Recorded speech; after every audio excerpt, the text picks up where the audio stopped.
কখনো বলিনি আপনি আমাকে ঠকিয়েছেন, আর কখনো দাবি করিনি আমাকে ভালোবেসেছিলেন। কারণ আপনার কাছ থেকে যা চেয়েছি তা পাইনি। চেয়েছিলাম শুধু একটু আন্তরিকতা, একটা পাশে থাকার সত্যতা। কিন্তু আপনি দিয়েছেন শুধু শূন্যতা। এমন একটা শূন্যতা যেটার ওজন হৃদয়ের উপর পাহাড়ের মতো বসে থাকে। আজও বুঝি মানুষকে দূরে সরাতে প্রতারণা লাগে না, লাগে শুধু উপেক্ষা। আর আপনি সেই উপেক্ষাটুকু দিয়েই আমাকে শিখিয়েছিলেন ভালোবাসা না পেলেও কষ্ট পাওয়া যায়, কিন্তু পাওয়া অসম্ভব এক শূন্যতা মানুষকে ভেঙে দেয়।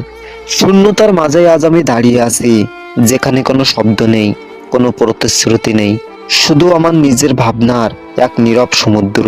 এই সমুদ্রের ঢেউগুলো আমাকে কাঁদায়, আমাকে কষ্ট দেয়, কিন্তু ধীরে ধীরে আমাকে শেখায় হাজারো কষ্টের মাঝেও নিজেকে শক্ত হওয়া যায়।